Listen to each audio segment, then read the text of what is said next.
გამარჯობათ, მოგესალმებით პირველ რიგში ჩემს გამომწერებს. მოგესალმებით ბატონო გოჩა თქვენს. მოგესალმებით ბატონო დავით, მე მიესალმებ თქვენ მაყურებელს, თქვენს მენდელსაც. ძალიან დიდი მადლობა მოწვევისთვის. გაიხარეთ, ძალიან დიდი დრო არ ყოფილვართ ჩვენ ეთერში, ერთად არ გვისაუბრია შექმნილ მოვლენებზე. ახლა ბალეტზე ჩვენ სასაუბროდ არ ვიკრიბებით. კარგი მოტივი იქნებოდა ხელოვნებაზე და ბალეტზე ლაპარაკი, მაგრამ არ გვიდგას ახლა სამაგისო დრო და ბალეტის სპეციალისტები ჩვენ სამწუხაროდ არა ვართ, მაგრამ ისეთი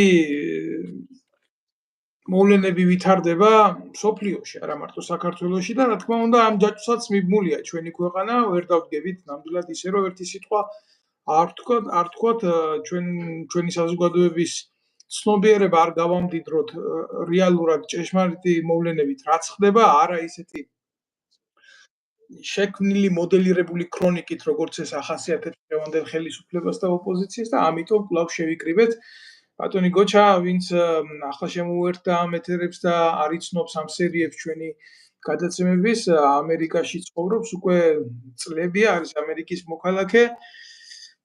მე საფრანგეთში ვცხოვრობ, ვარ პოლიტიკური დევნილი, თავის დროზე ბატონმა გოჩამ ეს გზა გაიარა, მერე ბატონ გოჩას წაართვეს საქართველოს მოქალაქეობა. რა ვიცი, თუ სადმე ცონარა ქართული საზრისით, სამწუხაროდ როგორც დღეს შექმნილია და აზროვნები თუ ვინმეს რამე არ უნდა აწუხებდეს ბატონო გოჩა, ეს ალბათ თქვენ არ უნდა გაწუხებდეს. იმიტომ რომ ხართ ამერიკის მოქალაქე, ცხოვრობთ კარგად, კარგი სამსახური და მაინც არ გასვენებთ გამჩენი ერთვებით ამ ეთერში და აბრაზებთ ამ ქართული ოცნების ხელისუფლებას. რატო? რა გინდათ რისი გულისთვის? ბევრი დასვამ შეიძლება ამ შეკითხვას, მაგრამ ამ შეკითხვას დასვამს ის ადამიანი, ვინც არის ის თქვენი პრეისტორია, ვინც არის ის 2.800.000 ქართველის ბედი, რომლისგანაც ჩვენი ბედი პერსონალური არაფრით არ განირჩევა და არ უმსახურია ქართულ არმიაში, არ ყოფილა ქართული შეერაღებული ძალების ოჯახის წევრი, არ დაუღრია სისხლი ამ ქვეყნის გულისთვის და არ ქონია არანაირი შეხება ჩვენ სამშობლოსთან. მისთვის ალბათ მარტივი იქნებოდა ცხოვრება არა მარტო თუ უცხოეთში და განსაკუთრებით ამერიკაში, არამედ საკუთარ ქვეყანაშიც, თუ რა თქმა უნდა მისი ეზოს, ღობის, ყორის იქეთ არ გაიხედებოდა, მაგრამ ჩვენთან მიმართებაში ეს ასე არა. ამიტომ მოკლე პრეამბულის შემდეგ მე შემიძლია დღეს თქვენ გკითხოთ ძალიან დიდი შეხვედრა გაკეთა. ტრამპი პუტინის შეხვედრა იყო პირველ ჩარჩოში რო დავინახოთ ალასკაში მოხდა ეს ყველაფერი, გარდა ამისა მოვლენებს წინ უსწრებდა რეგიონალური პოლიტიკური პროცესი, რაც სომხეთის პრეზიდენტის და აზერბაიჯანის პრეზიდენტის ურთიერთშერიგებით თუ ხელშეკრულების დადებით სამშვიდობო მისიაზე გამოიხატა და ნახეთ ეს ყველაფერი და ამ დროს კოცები ზიანდა deep states. ხო და ამიტომ დაგიძახეთ თქვენ სასაუბროთ ამ პოლიტიკურ მოვლენებზე და გისმენთ. დიდი მადლობა ბატონო დავით. ერთი პატარა ტექნიკური ხარვეზი არის ჩვენი საუბარი, რატომღაც დაგვიანებით მეორდება პირდაპირ ასე მესმის და იქნებ რაღაცა არის გამოსართველი მხარეზე. ვერაფერს ვერ გამოვთავ ბატონო გოჩა, 1-2 წამის დაგვიანებით დავსვამ შეკითხვებს. ო თან ხმამაღლა მოდის ბატონო დავით, მაგიტომაც ვამბობ, აი ყურმილში პირდაპირ. ხო და ესე იგი deep stage გვებზვის. ერთი მოდი აქედან დავიწყოთ, რომ პირველ რიგში დიდი მადლობა წარდგენისთვის, მეორე ძალიან ბევრი რამე ხდება საქართველოში. ფაქტიურად ადამიანები, ვინც ახლა საქართველოში ცხოვრობს, ვერ ხვდებიან კიდევ უმეტესობა თუ რა ხდება ჩვენ გარშემო. და სწორი ანალიზი რო გაკეთდეს, საჭიროა ინფორმაციის წყაროების ძებნა, სწორი ძებნა, ანალიზი, ანალიტიკა და ეს თალკე მეცნიერებაა, რომელიც ახლა ყველა რიგით მოქალაქეს არ შეუძლია. და ჩვენი საინფორმაციო ველი კიდე გაჯერებული არის ან პრო რუსეთი, ან პრო უკრაინული, ან პრო დასავლეთი ზოგადად. და უფრო პროპაგანდისტულ სტატიებს კითხულობენ. შესაბამისად არასწორი წარმოდგენები, არასწორი ინფორმაცია და გამრუდებული შეხედულება აქვს ყველაფერზე, რაც კი ჩვენ გარშემო ხდება. და ეს დიდი პრობლემა არის. ამიტომ ჩვენ როდესაც რაღაცას ვიტყვით სიმართლეს, ეს რა თქმა უნდა ჩანს არასწორად მათთვის, უმეტესობისთვის, ან ძალიან რადიკალურად, ან ძალიან ანგაჟირებულად, ან სხვა მიზეზებს მოუდებენ. მაგრამ ვერ ხედავენ სიმართლეს. და სიმართლე იმაშია, რომ ჩვენ გარეშე ხდება საქართველოს ბედი. ჩვენ გარეშე ხედულობაში მაქვს საქართველოს მოქალაქეების ნების გარეშე, საქართველოს სახელმწიფოს გარეშე. და ამას ახსნას უკეთებენ, რომ თითქოს აი ჩვენ არცად არ უნდა ჩანდეთ. ავაუმი ხო არ გვინდა. იქით deep state გვთავაზობთ, რომ ჩაერთეთ ომშიო და აქეთ კიდე რუსული ტანკი გვიყენიაო და რა ვქნათ. ხო და სინამდვილეში ეს ვირთაგვები ძალიან კარგად მუშაობენ ორივე მხარეზე, ფულის გაცეცხლებაზეც, შემოტანაზეც, შავი ფულის შემოტანაზეც და ბევრ რაღაცებს იმ საკითხებს, რასაც პროკურატურა უნდა იხილავდეს და არა ჩვენ საუბრობდით ამაზე აქ. ამასთან ერთად ამას ემატება კიდე უცოდინრობა. Deep State-ზე ბატონო დავით, მე და თქვენ შეგვიძლია ვისაუბროთ და ასევე კუდიანებზე და ასევე მარსიანებზე და ასე შემდეგ.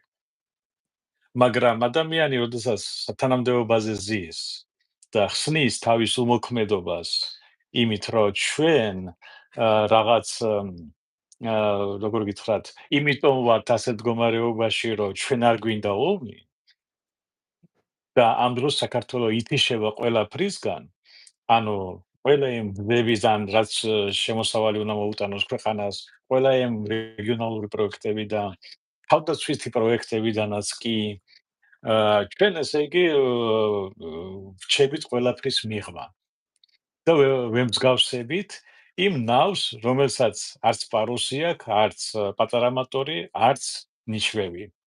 და შედან მარტო, ასე ვთქვათ, ადამიანები შიგნით და დამოკიდებულები არიან, რომელი ტალღა, რომელ მხარეზე წაიღებს, მარცხნივ თუ მარჯვნივ. თუ დინებას აიყვანს. აი ესეთი მდგომარეობა არის დღეს საქართველოში. და ამ ასეთ მდგომარეობაში ადამიანს აუხსნა რა მნიშვნელობა აქვს პუტინსა და ტრამპ შორის შეხვედრას, ვერასოდეს ვერ მიხვდება. მოგონიათ, რომ ისევ ის არის, რა ქვია, რაღაცა წარმოსახვით სამყაროში, გონიათ, რომ კიდევ რაღაცა გლობალური საკითხები ხდება და ეს ჩვენ არ გვეხება. და ეს გვეხება პირდაპირ. გვეხება იმით, თუ როგორ ვიქნებით ჩვენ შემდეგი 50 წელიწადი, სანამ რაიმე ცვლილებების პერიოდი ან ციკლი არ დაიწყება. იცით რა არის ბატონო გოჯა? მადლობა თქვენი შესავლისთვის და სანამდე ღმერთმა დამიფაროს პირველში ქართულ ოცნებას რამე აუხსნა და ქართული ოცნების გულისთვის რამე გავაკეთო. მე მეღუპება ჩემი სამშობლო. მე ვალდებული ვარ, რომ რამე გავაკეთო, რამე ვთქვა, სიტყვას დიდი ძალა აქვს. დღევანდელ მოვლენებში სიტყვას უფრო დიდი ძალა აქვს შეიძლება ვიდრე რეგულულად გაკეთებულ ბრჭყალებში საქმეს და ამიტომ ვართ ჩვენ ანგაჟირებული გავაკეთოთ ეს საქმე დღეს რასაც ვაკეთებთ, რა სიმართლესაც ჩვენ ვამბობთ და ამას ვამბობთ საზოგადოებისთვის, ფართო მასისთვის და იმ მონოპოლიზირებული მედია ველისთვის, რომელიც გვარწმუნებს 24 საათის განმავლობაში, რომ აბუაშვილს, კობახიძეს და ივანიშვილს ებრძვის ვიღაცა ოკეანის გადაღმა, რომ დაანგრევიოს ქვეყანა. ამ დროს ყველაფერს რომ თავი დავანებოთ, შექმნილი აქვთ დრაკონული კანონები, საქართველოს ყოველი მეოთხე მოქალაქე უკვე ემიგრანტი გახდა და გადაშენების პირას არის ქართველი ერი. ეს არის რეალური დემოგრაფიული და პოლიტიკური, ეკონომიკური მოცემულობა ჩვენი ქვეყნის. ასე რომ მე ქართული ოცნების ყოფაზე, მაგათ რა სიამოვნებთ და არ სიამოვნებთ, ნაკლებად მაინტერესებს. უბრალოდ მოვლენები, რომელიც ვითარდება მსოფლიოში, ახლა არა ვართ რა პროცესებიდან დაშორებული, მე ჩვენი საუბრის თავში აღნიშნე, რომ ამერიკაშივე დაიდო სამშვიდობო ხელშეკრულება ამერიკის პრეზიდენტის ჩართულობით რეგიონის მიმართულებაზე სომხეთში და აზერბაიჯანში, ხო? ფაქტურად ეს ხო რამოდენიმე რამოდენიმე ათეული კილომეტრი არის ჩვენი საზღვრიდან. ეს ხო შორი არ არის რა. ამიტომ ნებისმიერ მომენტში ჩვენ ვცხოვრობთ მყიფე ნიადაგზე. თავი რო დავანებოთ ოკუპირებულ ზონებს, მიმართულებებს, ნებისმიერ მომენტში შეიძლება გაიბეროს პრობლემა, რომელიც იქნება ტრადიციული ომის სახის. არანაირი გეგმა, არანაირი მზაობა, არანაირი არმია, რომელიც შეძლებს ქვეყნის თუნდაც რაღაცა ზღუდის შეკვრას, რომ თავდაცვითი სფეროები მოხდეს, არ არის. და დიდი სიცრუე იფანტება ტელევიზიით. ჩვენ რო დაუახლოვდით ჩვენ სიუჟეტს და მოვლენები უფრო გავშალოთ, აი საზოგადოებას რო აუხსნათ, რა პროცესები მიდიოდა ალიასკაში და რა პროცესები მიდის ახლა და დამატებით კიდე ერთ რაღაცას აღნიშნავ, მე სანამდე თქვენ დაიწყებთ სტრატეგიულად პროცესების გაშლას. მე არ შევაფასებ ამ მოვლენებს, მე დავინახე ადამიანები, რომლებსაც არ უნდათ ომის დამთავრება. ეს ადამიანები სხვაგან არ არიან, ეს ადამიანები არიან საქართველოში. მათ სურთ რომ ომი იყოს მკვლელობები. მე ვლაპარაკობ მედია საშუალებებზე. ესე იგი, სხვამ შეიძლება ბატონო გოჩა ეს ვერ დაინახოს, ან ვერ გაარჩიოს, მაგრამ გამომდინარე იქიდან ჩვენ ვართ სამხედროები. ჩვენ გვიმუშავია საპასუხისმგებლო თანამდებობებზე, ჩვენ ვხვდებით და ვიცით ინფორმაციის ნაკადის, წყაროს, მისი ხარისხის მნიშვნელობას და დებენ როგორ მასალებს, იცით? ანუ კაცის მკვლელობა უხარია. მნიშვნელობა არა აქვს, ვინაა მოწინააღმდეგე, ვინაა თავდამსხმელი. არა, გაწოდებენ ამას, რომ შენ უნდა გიხაროდეს, რომ ადამიანი მოკვდა. და უყურებ მე ადამიანის სახეს მხარეებს, საქართველოს პოლიტიკურ მხარეებს, რომლებსაც უბრალოდ არ უნდათ ომის დამთავრება და უხარიათ სიკვდილი. მათ არც საქართველოს ბედი არ აწუხებთ, არც უკრაინის ბედი არ აწუხებთ და არაფერი არ აწუხებთ საერთოდ. აი ამ მოვლენებს ვხედავ მე მხოლოდ. მოდი ანი ჩემთან.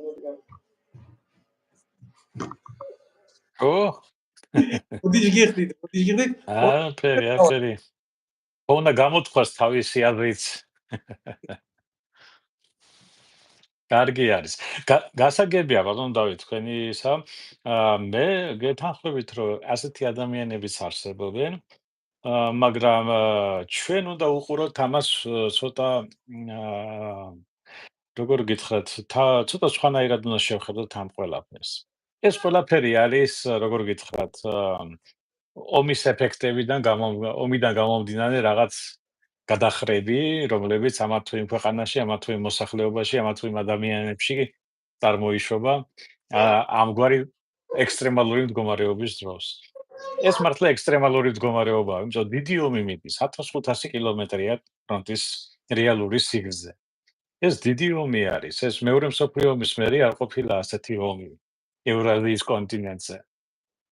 შესაბამისად ადამიანებს გააჩნია თავიანთი შეხედულებები ამა თუ იმ საკითხზე. ზოგს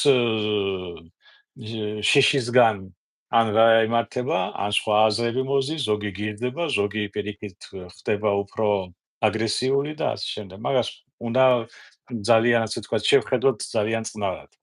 ფიდან ასე ვთქვათ. რაც შეეხება ალიასკაზე შეხვედრას, ეს შეხვედრა იყო ძალიან მნიშვნელოვანი და რატომ? ეხლა თქვენ მოისმენთ რუსულ პროპაგანდას, რომ აი პუტინმა გაიმარჯვა და ესე და ასე შემდეგ, დიპლომატიურად მოუგო, ტრამპი მოატყუა, როგორც ყოველთვის ტრამპი არის ლუზერი, ასე ვთქვათ, ან ესე გამოვიდა და მეორე მხარესაც რო შევხედოთ, მეორე მხარეც ფიქრობს, რომ აი ტრამპმა მაინც თავისი ბიზნეს იდეების გაყიდვა დაიწყო და სულ არ აინტერესებს უკრაინა და 1000-ნაირი ვერსიები ტრიალებს ახლა ჩვენ გარშემო. ან კიდე არის ასეთი მომენტიც, რომ სხვადასხვა ჩემის აზრით, რომ პუტინი არ უნდა ჩამოსულიყო ალიასკაში, უნდა შეხვედრილიყვნენ უფრო ნეიტრალურ ადგილზე, სადმე ისლანდიაში ან სადმე ისეთ ადგილზე და არა ამერიკის ტერიტორიაზე.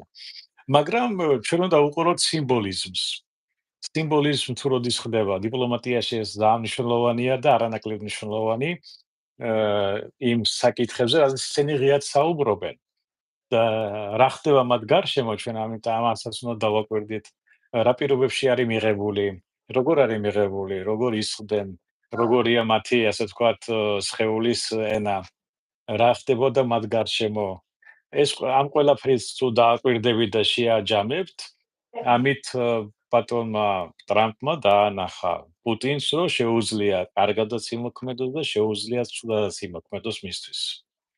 ეს მხოლოდ სულელმა ვერ გაინახა. სიტყვიერად კარგად ელაპარაკა, მაგრამ გარეშემო დაანახა, რომ ძალა აქვს და შეუძლია იმოქმედოს ძალითაც. აი ეს იყო და ეს. ბატონო გოჩა, ფაქტიურად ეხლა რასაც უყურებდი, მე ამ მოვლენებს გულახდილად გეტყვით, გამახსენდა ცივი ომის პერიოდი, კლასიკური სახით, სადაც აი და სიმბოლიზმი, რა თქმა უნდა, რაც თქვენ აღნიშნეთ, იმიტომ რომ ეს შეხვედრა ძალიან ნოყიერი იყო სიმბოლიზმით. არა მარტო პირადად უშუალოდ პირველი პირების შეხვედრა და მათი არტიკულაცია თუნდაც, არამედ თანხლები პირები, თუნდაც ლავროვი რო ჩავიდა, მაისური ეცვა საბჭოთა კავშირი ეწერა იქ რა. აი მეორე თუნდაც იქ ვინც ახლა ტრამპის წარმომადგენელს შემდეგ ლავროვსა და მათ შორის საუბრის დროს იქამდე საქართველოსაც კი შეეხდნენ. ძალიან ბევრი დეტალი იყო, თუნდაც პუტინის მისვლა გვაცადი, ანუ ნუგეიშმაკები გვაცადი. თუნდაც პუტინის მისვლა რუსი მფრინავების საფლავზე, გესმით და ძალიან ბევრი დეტალი გაკეთდა იქ ისეთი სიმბოლიზმი იყო, რომ ძალთა დემონსტრირებაც იყო. თანაც მედიასთან იყვნენ ძალიან მოზომილები. ფაქტიურად ამ შეხვედრას ჰქონდა აქვს პერსპექტივები, აქვს გათვლები, აქვს თავისი ტრიანგულაციები ორივე მხრიდან და ისინი ფიქრობენ სერიოზულად შემდეგი ნაბიჯის შემდეგ რა იქნება. აქ თითეული სიტყვა ორივე მხრიდან ჩემი აზრით იყო სერიოზულად დამუშავებული. ჩვენ ძალიან დიდ მოვლენასთან აგვაქვს საქმე. აქ არა მარტო უკრაინის ბედი წყდება, არამედ წყდება რეგიონალური პოლიტიკის ბედი. ამას ვერ უყურებს სამწუხაროდ დღეს საქართველოს თავრობა, დღევანდელი ოპოზიცია და მიდის ყველაფერი როგორ შეჯიბრში, იცით?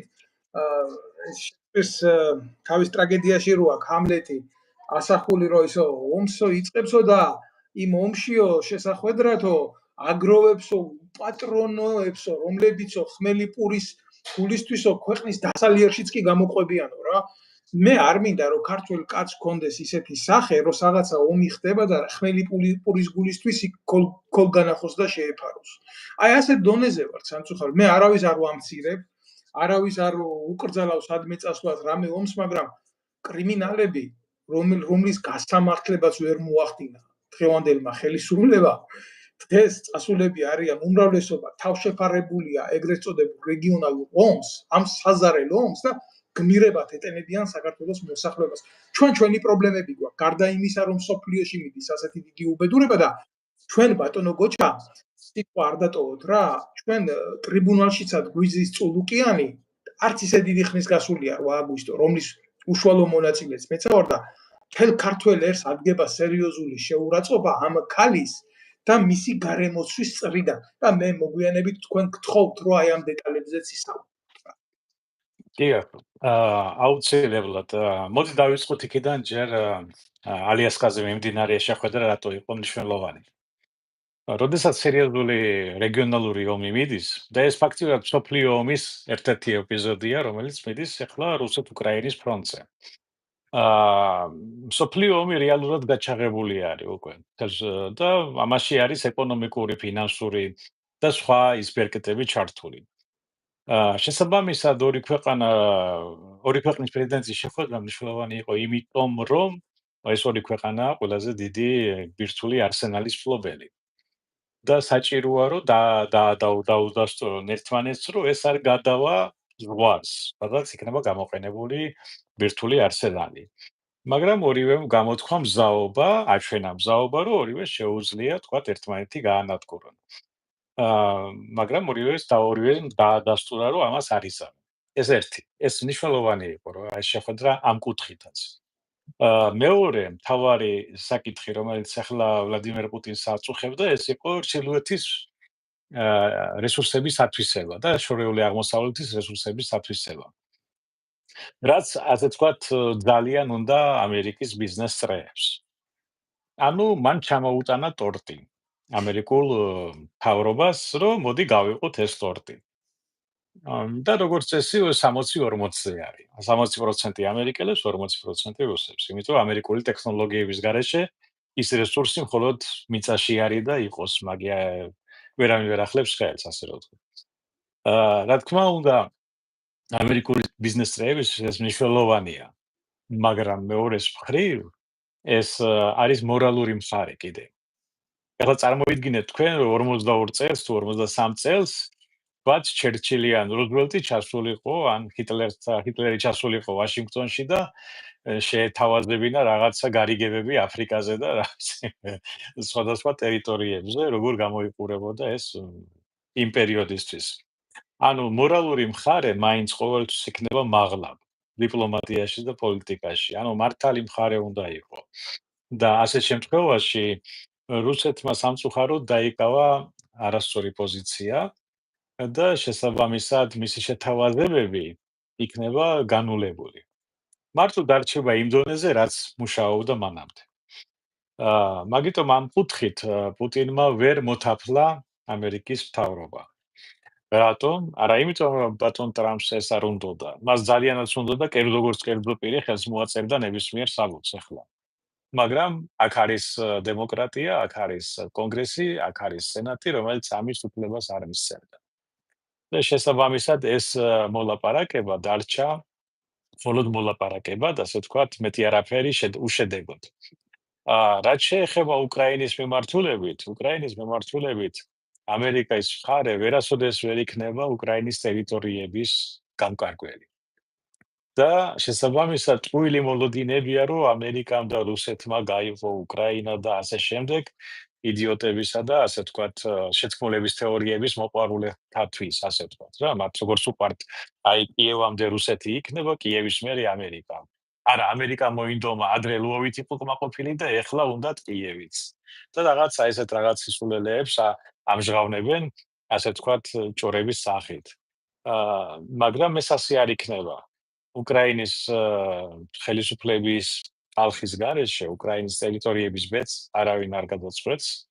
შესაბამისად, ომი გაგრძელდება იქამდე, სანამ, ასე ვთქვათ, პუტინის ხელისუფლება არ იგრძნობს, რომ ამ ომს უნდა დაუსვას წერტილი და ეს მხოლოდ პუტინს შეუძლია გადაწყვეტოს. ამერიკა ამას ვერ გადაწყვეტს. ბატონო გოჩა, თქვენ ახლა და ვიცი რომ ჩვენ გვისმენენ ის ქართველი ევროპელები ბჭყალებში რა, თქვენ ამ პრორუსულ განცხადებებს აკეთებთ მაკედან. აი ბჭყალებში რა, მოგეუბნებით, იმიტომ რასაც თქვენ ამბობთ ეს არის ჭეშმარიტი სიმართლე ანალიზზე გათვლილი, რეალობაზე გათვლილი და ამათი პროპაგანდა არის გულისამრევი. მოკლებული ყველანაირ სიმართლე ჯერ ხო ტრამპიც რუსი იყო. მოდი რა ვილაპარაკოთ ისე რა პოზიციებით საქართველოში მასას გააჩნია. აი 24 საათი ჰიტლერს რო ჰქონდა პროპაგანდა, ისეთი პროპაგანდა აქვს ნაციონალურ მოძრაობას და ქართულ ოცნებას. ესე იგი ჯერ უნდა ტრამპიც პრორუსი იყო, მერე იქამდე პუტინზე მეტი პრორუსი თურმე ტრამპი იყო. ხო და ეხლა თქვენ რასაც ამბობთ, ამათვის წარმოუდგენელი მომენტია, რას ქვია პუტინი დაასრულებს, სულ პუტინმა უკვე ომი წააგო, ესენი ამათმა უკრაინული დროშა უკვე აწიეს მოსკოვში და ასეთი იდიოტობები. იცი რა არის, მე თითქოს არც უნდა ვლაპარაკობდი ამ ყველაფერზე, მაგრამ ამაში ვართ ჩათრეული მთელი ერი. და აი ეს პრობლემაა, რაც თქვენ თქვით და რაც თქვენ ასახეთ, ხო? ზუსტად იგივე მასშტაბებში შეიძლება დაგვიმართოს უახლოეს პერიოდში. და პოლიტიკაზე 1 წელი და 2 წელი ეს დრო არ მიაჩნია. არსებობს პროცესები, რომელიც მიმდინარეობს, აი მაგალითად პროცესები როგორია? არ უნდა დაწყებულიყო რუსეთ-უკრაინის ომი, მაგრამ დაიწყო, ხო? დაწყება აღმოჩნდა მარტივი, დამთავრება არის რთული. ეს ხო არის მოცემულობა, გესმით?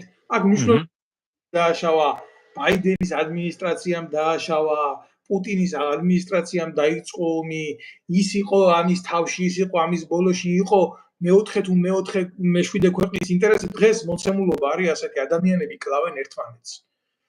ამაში იდება მსოფლიო ფული და რამხელა ზის, როგორ ზის და რანაირად ზის, თუნდაც პატარა ქვეყანაში, აი საქართველოა, ჩვენ რო გქონდა ომის წარმოება ჯდებოდა რამოდენიმე მილიონი დოლარი და ეხა კილომეტრი რო არის ფრონტის 1500 კილომეტრი და ამის გარდა ომი მიმდინარეობს საინფორმაციო, ჰიბრიდული, კიბერომი, ფსიქოლოგიური ომი და ტრადიციული ომი, მით უმეტეს ართული ჭურვებს, დრონებით ომს.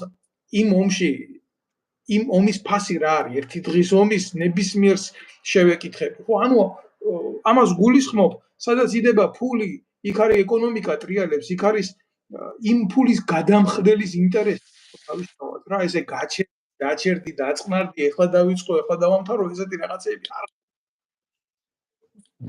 ახლა ამას ემატება ბატონო დავით, რომ ეს მარტო არ არის ციფრები, ეს არის ასევე ადამიანის სიცოცხლე. და ადამიანის სიცოცხლე შეუფასებელი არის. 5, 6, 7,000 ადამიანი კვირაში იღუპება, როგორც ბატონმა პრეზიდენტმა ტრამპმა ბრძანა. ორივე მხარეზე. წარმოიდგინეთ, რამხელა ტრაგედია არის. ყოველ დღე ეს არის სიკვდილი. ეს არის ვიღაცის ძმა, ვიღაცის მეუღლე, ვიღაცის ნათესავი, ახლობელი და ესე ვთქვათ, ორივე ქვეყნის საუკეთესო ადამიანები იხოცებიან როგორ გითხრათ, ერთნი იბრძვიან საკუთარი ქვეყნის თავდაცვისთვის, მეორენი იბრძვიან იდეოლოგიისთვის, რომელიც ყოველად მიუღებელი არის. სამწუხაროდ ეს რეალური ფაქტი არის და ამას ჩვენ უნდა გავუსწოროთ თვალი და ჩვენ უნდა მოვემზადოთ ჩვენი ომისთვის. და ჩვენი ომი ჯერ კიდევ წინ არის. და ეს მდგომარეობს რაში? როგორც კი დასრულდება უკრაინის, ასე ვთქვათ, ფრონტის ცხელი ფაზა, შემდეგი ცხელი ფაზა მოსალოდნელია სამხრეთ კავკასიაში. სამხრეთ კავკასიაშია საქართველო, აზერბაიჯანი, სომხეთი და საქართველო.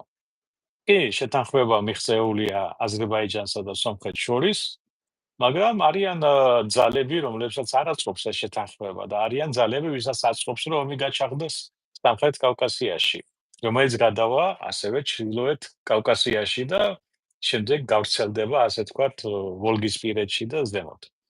ეს სამწუხაროდ არიან ასეთი ადამიანები, რომელიც გეგმავენ ასეც და ეს საუკუნეების მანძილზე ეს დაპირისპირება იყო და არის და კიდევ იქნება.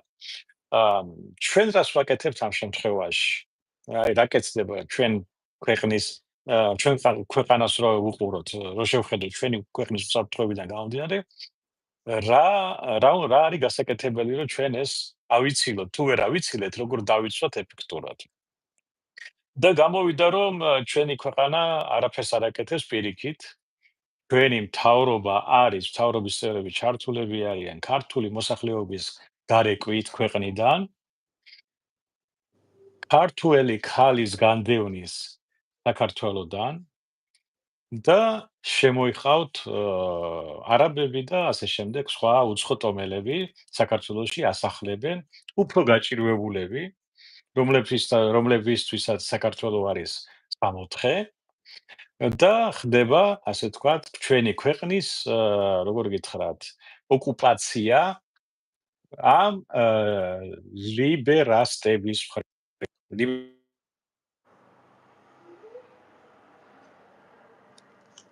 სამწუხაროდ გესმით ჩემი?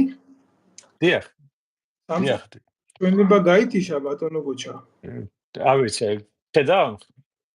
მე ვერ ხედავ თქვენი ხმა მესმის ძალიან კარგად, მაგრამ არ ვიცოდი ერთი წუთით. კარგი იქნება თუ ჩართავ. აი, კარგი ხსნა კიდევ ვrtal, ეს დამირეკეს და მაგიტომ გაითიშა მაპატიეთ. ჩავრთე კამერა ჩართული მაქვს. ხო, სამწუხაროდ მე დიახ. ვერ გიყურებთ თქვენ, მაგრამ ხმა მესმის, ეხლა რომ გავთიშო საერთოდ უნდა გაითიშოს ჩვენება, მაგრამ არ ვიცი. რა ვქნათ, იცით? აი, კამერა ჩართე. არა, თქვენ სამწუხაროდ მე ვერ გიყურებთ, მაგრამ ერთი მე გავალ და ახლიდან შემოვალ. თქვენ ხაზზე რო დარჩეთ? კარგით ბატონო გოჩა. ძალიან საინტერესო საუბარი მაქვს დღეს ჩემ რესპონდენტთან, მე ვთვლი რომ საინტერესოა ეს ყველაფერი, ძალიან საინტერესოა. არ არის საქართველოში ის ძალა და ის ადამიანები, რომლებიც გაბედავენ ამ ყველაფერზე, აი ესე თამამად ისაუბრო. რატომ არ არის? იმიტომ არ არის, რომ საზოგადოებრივი მასები არიან დაშინებული. მათ ეშინიათ. ჩვეულებრივ ეშინიათ სიმართლის თქმა. ერთი წუთით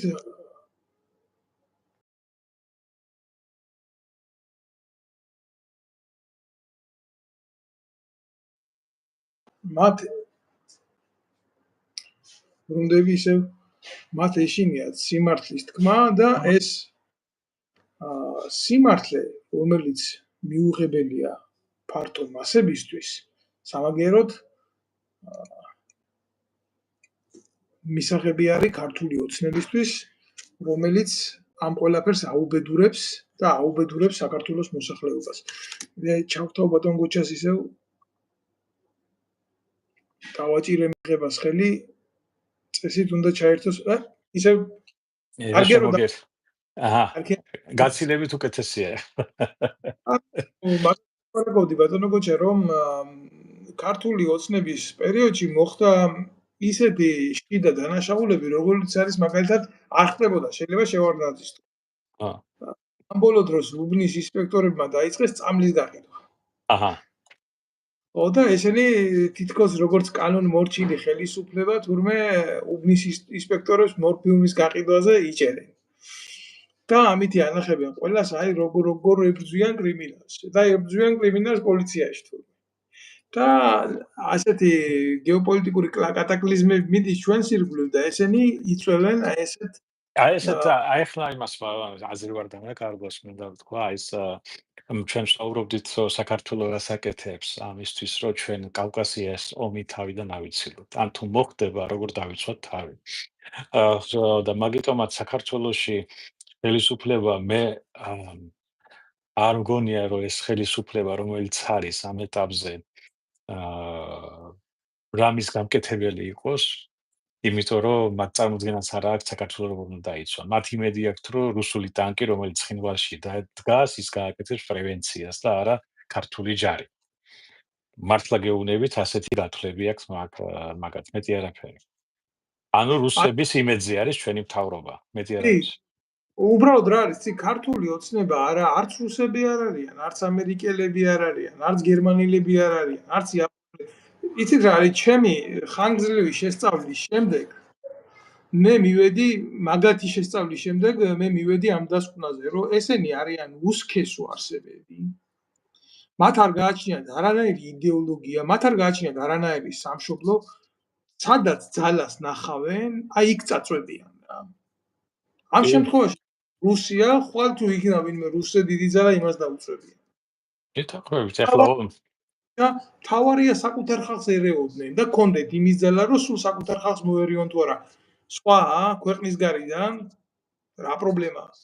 დიახ, მაგიტომაც ეგ საქმე იმაშია რომ ეს ომი თუ გაჩაღდა და მაგის უკვე ნიშნები არის, აზერბაიჯანშიც გამოჩნდა უკვე სომხეთშიც ახლა რუსეთი და ირანი ძალიან უკმაყოფილონი არიან ამ შეთანხმებით, რაც ვაშინგტონში გაფორმდა. შესაბამისად ყველაფერს მოქმედებენ, რომ ის კალიდორი, რომელიც არის ზანგეზუის კალიდორი ცნობილი, იქ ამერიკული კომპანია, ასე ვთქვათ, არ შემოვიდეს, ან ამერიკული მართვა არ იყოს. ამერიკული მართვა ახლა ეგ დიდი არაფერი არ არის ტექნიკურად, მაგრამ ეს არის სიმბოლიზმი, მე როგორც ჩვენ თავში ვთქვით, სიმბოლიზმს აქვს მნიშვნელობა. ეს იქნება ამერიკის სახელმწიფოს მიერ პლანში განთებული კომპანია, რომელიც იქნება და შესაბამისად ამას მოხდება ასევე ნატოს შესაძლო ქვედანაყოფის განთავსება, მაგ რეგიონში რომ დაიცვას ამ კომპანიის და ქვეყნის, ასე ვთქვათ, ამერიკის ინტერესი მაგ შემთხვევაში. მაგიტომ არის რომ ირანის ხელისუფლება არის ძალიან უკმაყოფილო, ისევე როგორც რუსეთის ხელისუფლება და ორივეს საკმაოდ დიდი რიჩაგი და გავლენები აქვს სომხეთში. და თუ დააკვირდით სომხეთში როგორი მოვლენები მიდის, სომხური ეკლესია არის აჯანყებული და ასევე სომხური, ასე ვთქვათ, რუსული ღვთის მიმდევრები და რუსული ლობი, რომელიც მოსკოვში არის, საკმაოდ აქტიურად მუშაობს პაშინიანის ხელისუფლების წინააღმდეგ. და ეს ერთი მხარე. მეორე გავაკეთო, ცუდი შედარება შეიძლება გავაკეთო, მაგრამ როგორც კგბ-ს ყავდა თავისი კონგლომერატი საპატრიარქოში და ყავს დღეს, ისე ყავს სომხურ, ზუსტად ერთი სტილი არა, ამ მნიშვნელობა აქვს ამას სომხური ქართული ეკლესია, უბრალოდ პაშინიანი არ ვიცი რამდენად სწორად, რამდენად ეთიკურად ცდილობს რაღაცებს, ეს განსჯი სხვა საკითხია, არ მაინტერესებს მაგათ ეკლესიაში და მაგათ სარწმუნოებაში რა ხდება, მე ზოგადად პარალელი რო გავავლოთ რა, როგორც ვიად გამსახურდიას გაუკეთეს პუტჩი იდეოლოგიური თანხმობით კგბ-დან საპატრიარქოდან გააკეთეს პლაცდარმი, ისე უკეთებდნენ პაშინიანს სომხური ეგრეთ წოდებული ეკლესიიდან მეტი არაფერი არ იყო. ნუ სამწუხაროდ ეს არის რომ სომხეთის ხელისუფლება და სომხეთის ქვეყანა და მოუკიდებელი ძალიან მოწყვლადი არის და რატომ? საქართველოსთან შედარებით. საქართველოსო უარეს მდგომარეობაში არიან, მიუხედავად მათი ლობისტების, ასე ვთქვათ, აქტიური მხარდაჭერისა. რაშია საქმე?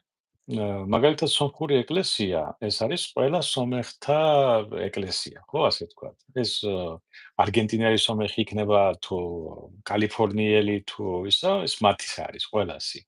შესაბამისად, მათი პოზიცია ყოველთვის არის მეტნაკლებად გაზიარებული სომხურ მოსახლეობაში, მთელ მსოფლიოში, სადაც არიან გაფანტურები.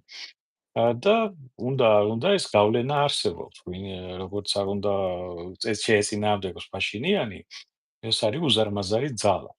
მეორე მხარეზე არის ყარაბაღელი სომხები, რომლებიც არიან ძალიან უკმაყოფილოები და რომლებიც ფაქტიურად 30 წელი იყვნენ ხელისუფლებაში სომხეთში, ხო? სანამ პაშინიანი მოვიდოდა. და შესაბამისად ეს ფაქტორის მას სომხეთის ხელისუფლების წინააღმდეგ იმუშავებს. და ამაში აქტიურ მხარდაჭერას გაუწევს პუტინი. რომელსაც ძალიან უნდა კი შესთავაზა ეხლა ტრამპთან რო იყო ჩამოსული, რომ შესთავაზა რომ მეც მივიღებ მონაწილეობასო ბანგეზურის კალიდურის ასე ვთქვათ მშენებლობაში ან კონტროლში. მაგრამ რას მიაღწევენ ეს სხვა საკითხი არის. მესამე მხრივ რა თქმა უნდა ჩვენ უკვე ვისაუბრეთ ირანის პოზიციაზე და ეს ორი ფაქტორი ესე იგი შეკავშირებულად და ირანი და რუსეთი ეხლა სიტუაციური მოკავშირეები არიან, არა იმიტომ რომ ძალიან უყვართ ერთმანეთი, არამედ ვითარება არის მათ გარშემო ისე შექმნილი, რომ უნდათ არ უნდა ერთმანეთს უნდა დაეხმარნონ. რუსეთი ეხმარება იარაღით და თქვათ ატომური ელექტროსადგურს უშენებდა, არ ვიცი რა სტადიაზე არის ახლა ეს. და ასევე ირანი ახლა ეხმარება რუსეთს იარაღით და შესაბამისი სხვადასხვა აღჭურვილობით რუსეთის ჯარს უკრაინის წინააღმდეგ ომში. და ისინი ახლა არიან მოკავშირეები. შესაბამისად ისინი ყველაფერს გააკეთებენ, რომ სომხეთში აირიოს ვითარება. ასევე თქვენ თუ დააკვირდებით აზერბაიჯანის პარლამენტში რა გამონათქვამები იყო საქართველოს შესახებ, იქ იყო გამონათქვამი, რომ საქართველო არის მტაცებელი, რომელსაც აქვს აზერბაიჯანული ტერიტორიები მითვისებული. სომხეთის პარლამენტში ხო, ეს იყო დემოკრატიული პარტიის ერთ-ერთი წარმომადგენელი. არ ვიცი რა დემოკრატიული პარტია აქვს იქა. ნუ არის ახლა მაგას ეს არ არის სახელმწიფო პოზიცია და რა თქმა უნდა ახლა პრეზიდენტ ალიევს ეგეთი აზრები თავში არ მოუვა, მაგრამ ვიღაცას აყვირებს და ტყუილად არ აყვირებს, ხო? მაგრამ ხო. იჩხიტურის ფაქტია, კაცო, გინდა ის უძახე, გინდა ის უძახე, შენი ქვეყნის ისტორიულ მემკვიდრეობაზე ვერ შედიხარ და აზერბაიჯანული ჯარი აღენია იქ და დიახ. ეს უკაცრავად საპატრიარქოში ძალიან კმაყოფილები არიან, კალიევს უთქვია, რომ მაგალ ჯიპებში იყოს სულ აზერბაიჯანული მნავთობი, ასე რომ მადლობელი არიან იქ საპატრიარქოში, პრობლემა არ არის. და წარმოიდგინეთ, რომ ნელ-ნელა ეს მეხუთე კოლონა რომელიც იყო და ასევე თქვენ უნდა გავისყიდავთ ინდოეთი-პაკისტანი. და რა პრობლემა არის აქ? ინდოეთს ახლა კი უნდა რომ გაიხსნას ასევე ჩრდილო-სამხრეთის მიმართულება. და პაკისტანი არის აზერბაიჯანის მხარეზე. მაგრამ ეს ორი მხარე ერთმანეთს ეწინააღმდეგება. მე არ ვიცი, ესე იგი ეს ძალებიც, რომელიც არ ჩანან, ისინი ძალიან აქტიურად მონაწილეობენ კავკასიის პოლიტიკაში. საქართველოშიც. და ჩვენები ახლა ინდოეთი რბილი ძალით მუშაობს. პაკისტანელები ახლა მაგდენი ფული არ აქვს და შესაბამისად მუშაობენ უფრო სამხედრო მიმართულებით და ასე ვთქვათ შეერაღებული მიმართულებით. მაგათ უდიდესი გამოცდილება აქვს ტერორისტების მომზადებისა 80-იანი წლებიდან. უდიდესი გამოცდილება. შესაბამისად ჩვენი ქვეყანა რას აკეთებს ამ შემთხვევაში? რამდენად არის გაკეთებული ჩვენი ზღუდეები, სადაზვერვო წერტილები, რა ვიცი, მათასი გერაგეგმები არსებობს საერთოდ და მე მინდა გითხრათ, თუ არანაირი გეგმა არ არსებობს, იმიტომ რომ ყველას აქვს ოჯახები, ელემენტარულად სამოქალაქო თავდაცვა არ არის ორგანიზებული, ელემენტარულზე ვამბობ და საქართველოში მოსახლეობამ არის ის, რომ ომსაომარი ვითარება რომ შეიქმნას, უნდა მიაკითხოს წყლის მოსატანად, უნდა მიაკითხოს საკვები პროდუქტები, ან სამედიცინო დახმარება საიდან უნდა მიიღოს და ასე შემდეგ. ჩვენი ქვეყანა არ არის არანაირად მზად და ამ დროს ჩვენი ხელისუფლება ებრძვის deep states და ოპოზიცია ებრძვის პრორუს ივანიშვილს. და მეტი პრობლემა საქართველოს არ აქვს. და მეტი პრობლემა არ განიხილება საქართველოში, იმიტომ რომ ალასწორებს ეხლა იქ სადღაც რაღაცა ხდება, ჩემ სახლში ხო არ შემოვიდა, კარებზე ხო არავინ მომეკაკუნა. ასეთი პოზიცია აქვს დღეს ოპოზიციის ლიდერებსაც და ასევე ხელისუფლებასაც, რომელსაც გონია, რომ რუსეთი დაიცავს. და ამ სამწუხაროდ ეს ამბობაში ბატონო გოჩა ასე ვაზრულებთ ჩვენ დაახლოებით 30 წელიწადია, რაც დამოუკიდებლობა მოიპოვა და შევიქმნით სახელმწიფოდ და მთელი ამ ხნის განმავლობაში ახალგაზრდებს არ გააჩნიათ გეგმა, არ გააჩნიათ პერსპექტივა ცხოვრების განვითარების ჩვენი ქვეყნის ტერიტორიაზე და ისინი საკუთარ თავებს უცხო ქვეყნის მოქალაქეებად უფრო უყურებენ, უცხო ქვეყნის ჯანში შემტან ძალად უფრო აღიქვამენ, იმიტომ რომ უცხო ქვეყნებში აწყობილი არის საზოგადოებრივი ცხოვრება. მე შენ დღეს გიხდი ამას, ხვალ შენგანვე ვიბრუნებ ამას. ეს არის სახელმწიფოს და მოქალაქის კლასიკური გაგებით ურთიერთობა. თუ დღეს შენ ხმარობ ჩემ ჯანმრთელობას, ჩემ გამოცდილებას, ჩემ განათლებას, ხვალ შენ მიბრუნებ მე ამას საპენსიო ეკვივალენტით, რა თქმა უნდა, მე ამაზე ვაგებ ჩემ ცხოვრებას. ეს ბუნებრივი მოვლენაა, ნებისმიერ სახელმწიფოში ესეთი უკურევერსი უნდა არსებობდეს და თუ მე შენ დღეს ამას ვერ ვაძლევ, მაგ ჩდება ცუდი გამოცდილება მოქალაქეებში. შვილი მამას იმას კი არ ეუბნება, შენი ქვეყნისთვის იბრძოლი, აქ ამეთ იბრძოლი საკუთარი თავის გადასარჩენად, რომ შენ ხვალდაზე გარიყო ჩემ მდგომარეობაში.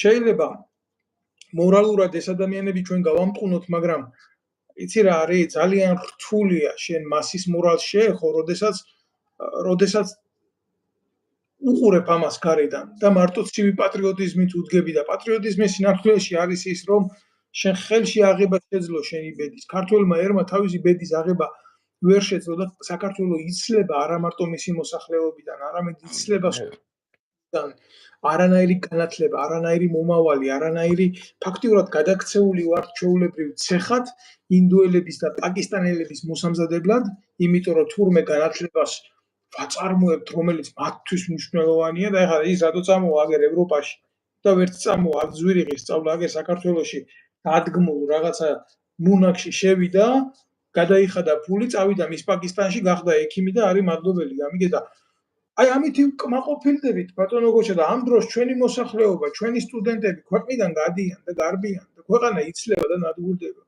იმიტომ რომ პერსპექტივას ვერ ხედავენ და სახელმწიფოს პირველი მნიშვნელობა რა არის, ფუნქცია რა არის, საკუთარ მოსახლეობას დაანახოს პერსპექტივა. საერთოდ რატომ მოდის პარტია სათავეში, ხელისუფლებაში? იმიტომ რომ რაღაცა იდეა განახორციელოს, ხო? გინდა სოციალისტური იყოს, გინდა სოციალური იყოს, გინდა რეგიონალური პროექტი იყოს, რაც მოსახლეობა დაინტერესდა, რომ აი ეს რომ მოვა, აიღებს აგერ ამ რაღაცას ჩაშკას გამოუშვებს ჩემ რეგიონში მე მექნება სამუშაო ადგილი იქ და შესაბამისად რაღაც პერსპექტივა მექნება ჩემი პროფესიით ვიმუშაო. იცით რა არის ეს რაც ერია ის ბერიაო. სამწუხაროდ ის არის რომ ბევრ მოსახლეობამ, ბევრ ადამიანმა ვერ გაითავისა რისთვის შეიძლება განათლება. განათლება იმიტომ იღებს უმეტესობა, რომ უნდა მიიღოს განათლება. და არა იმიტომ, რომ მე ამ განათლებას ვიღებ იმიტომ, რომ მე ეს მინდა მივაღწიო ამ განათლებით. მაგიტომაც ვსწავლობ მე, ვთქვათ, როგორ გამოუძერწო რაღაცა, რომ მერე დავდგე და გავაკეთო ქანდაკება რაღაცას, ხო? და ასე შემდეგ. სამწუხაროდ ორივე მხარეზე არის ეს მინუსები. პირველი რომ სახელმწიფოს ხელისუფლებას და ადგილობრივი ხელისუფლება არ არსებობს, იმიტომ რომ ცენტრალიზებული თავმჯდომარეობაა, არ აქვს საშუალება დაანახოს სოფლის მაცხოვრებელს, რეგიონალურ მაცხოვრებელს თუნდაც, რომ რა სჭირდება და რა არ სჭირდება, როგორ უნდა შეიძლება გაკეთდეს და პერსპექტივა დაანახოს, მაგის ძალა არ აქვს, არც გამოცდილება, არც ცოდნა და ასევე იმაში რა ქვია, მოსახლეობა ვერ ხედავს იმ თავის თავს ამ ყველაფერში სად უნდა ეძებოს ასე თქვა თავისი ადგილი, პერსპექტივას ვერ ხედავს საერთოდ განვითარებისას. საკუთარი შვილები, კაი მე ესე ვარ, მაგრამ ჩემი შვილებმა რა გააკეთონ აქ, რომ გაიზრდებიან. უკვე ბავშვებზე ფიქრობენ უმეტესობას, ცდილობენ რომ სადმე დაიმკვიდრონ თავი. და მე ახლა მახსენდება, ამ წინებზე ვიღაცამ ვიდეოც გამომიგზავნა როლანდ რეიგენის სიტყვები, რომ სადაც არ უნდა წახვიდე, ყველგან შენ ხარ უცხო, ანუ თურქეთში სახვალ, შენ თურქი ვერ გახდები, საფრანგეთშიც ფრანგი ვერ გახდები, გერმანიაში გერმანელი, მარტო ამერიკაში იქნები ამერიკელიო, მაგრამ საქართველოს ეს ყველაფერი უნდა იცოს, რომ ამერიკაშიც შენ ვერ იქნები ამერიკელი, იმიტომ რომ შენ ქართველი ხარ, სამშობლო საქართველო არის. და ეს ჩემ მაგალითზე ძალიან კარგად ვიცი ეს ასე არ არის. ეს ბავშვები შეიძლება გაიზარდნონ და ეგ სხვა საკითხი არის, მაგრამ მოსახლეობა მასიურად რომ მოდის აქეთ, ისინი ვერ იქნებიან ამერიკელები, ვერასოდეს ვერ გახდებიან. აქ ინტეგრირება რთული არის და მეორე რატომ უნდა წამოხვიდე? ჩვენ სამშობლოში ყველაფერი არის. ხო, ჩვენ სამშობლოში ყველაფერია, გარდა იმისა, რომ ხელისუფლება არის უთვინა. და ას ბატონო ბოდიში და დიახ. მე კომენტარს გავაკეთებ, ბევრი ადამიანი გვიყურებს ამას. ამას ამბობს ადამიანი, აი ამ სიტყვებს ამბობს ადამიანი, რომელიც არის ამერიკის მოქალაქე, რომელიც არის წარმატებულ ბიზნესში, რომელსაც ენდობა ამერიკის მთავრობა და ხელისუფლება და რომელსაც აქვს ყველანაირი პერსპექტივა იმისი იცხოვროს იდეალურად ამერიკაში. ის თავს უპირველეს ქართველად თვლის. აი მე ხარ ვიცი, დაფიქრდით თქვენ, ვინც ხართ ჯანსაღად მოაზროვნეები ქვეყნის ტერიტორიის დატოვებაზე და მწვანე ბარათის მოპოვებაზე, ღმერთს რო ეხვეწებით 24 საათი, რა გიკეთებიათ თქვენი ქვეყნისთვის, სიმართლის გულისთვის, თქვენი მეზობლის, მეგობრის გადასარჩენად რამე გაგიკეთებიათ? შეხედეთ იმ მწვანე გზას თქვენი სამშობლოს ცხოვრებაში, იძულებით წამოსვლა სხვა არის, დევნა სხვა არის და ნათქვამიც არის სადაურსას აწაიყვან ბედოო, მაგრამ გამოცდილებასაც ხო უნდა შეხედოთ, ამას ირონიულად არ გესაუბრებით. გესაუბრებით ნამდვილად.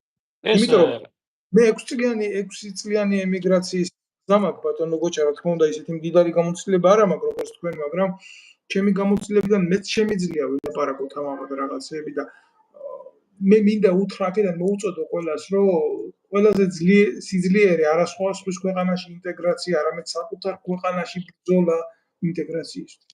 მე ბატონო დავით, აი მართლა ძალიან ეხლა გეტყვით, ამერიკამ ერთადერთი რაც მომცა მე საშუალება დამენახა საერთოდ მსოფლიო ერები ერთმანეთთან როგორ კონტაქტობენ აქ ერთ ადგილზე.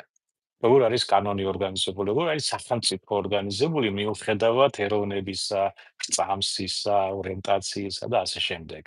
ეს არის ბრწყინვალე ისეთი ქვეყანა, რასაც ჩვენ ვინატრებდით, რომ ასე ქონოდეს. ყოველ შაბათ-კვირას, აგერ მე ახ პატარა ქალაქში ვცხოვრობ, ყველანი გახვეტილები არიან ეკლესიაში დიდი 8 საათზე. დიდი 8 საათზე უკვე სხედან იქ. ანუ 8:15 აღლია იქ ან დიდი 7 საათზე დგებიან, ხო, ადამიანები და მიდიან ეკლესიაში. ოჯახებით, ბავშვებით და ეს არის ეს ქალაქი ცარიელია. ხედი ნებისმიერ სახში გაიტანე რა გინდაო, ქურდის ის არის რასოთა მისწრება.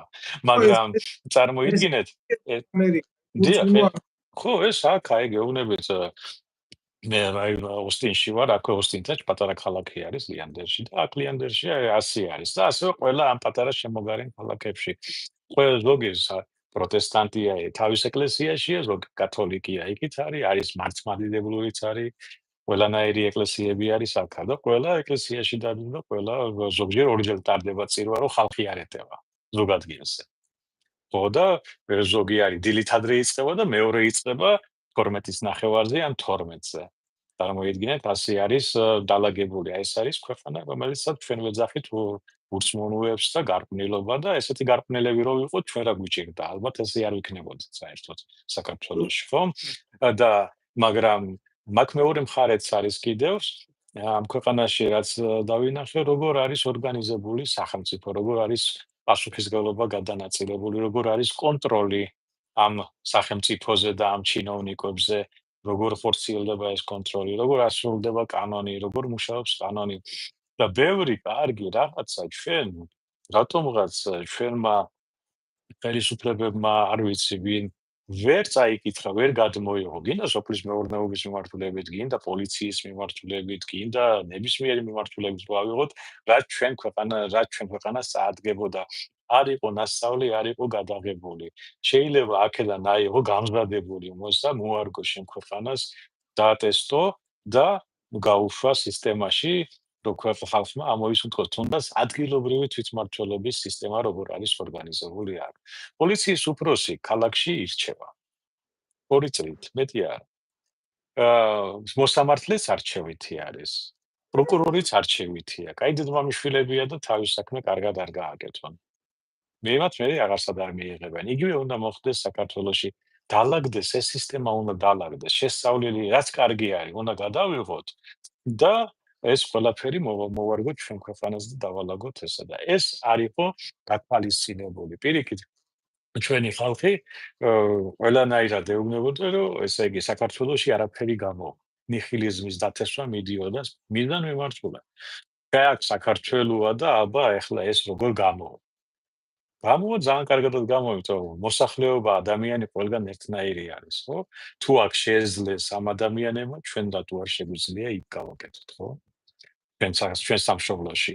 და მაგრამ ამას უნდა სახელმწიფო ესე ქვია ნება უნდა. ხო, ნება არის საჭირო და სახელმწიფო არ იძლევა მაგ ნებას, იმიტომ რომ ჯერ ერთი არ იცის როგორ გააკეთოს, მეორე კიდე ეგ რო გააკეთდეს, მაშინ ფული როგორ უნდა მოიპაროს, სახლი როგორ უნდა აიშენოს. თავის სოლის ნათესავები და იმიანად როგორია რომ ასე თქვა დაბადების დღეზე ეხლა როგორ არის თურმე მიღებული არ ვიცოდი ახლა მიყვებიან აქ რომ ჩინოვნიკებს ეშინიათ და მიდიან საზღვარგარეთ დაბადების დღეს იხდიან და მეგობრები ყველას მიხავთ იქით თურმე სოლის მოყვანა იქნება დაბადების დღე იქნება რაღაცა იქნება ჩვენი მთავრობის წევრები მიდიან ამ წეული დასავლეთის ქვეყნებში და იქ აღნიშნავენ ყველაფერს შოპინგზეც და ისე შემდეგ და ესე იგი გამოდის რომ მე რო დავთვალე ესე იგი რამდენი გამოდის აი ფაქტიურად ჩვენი ბიუჯეტის 50% იპარავენ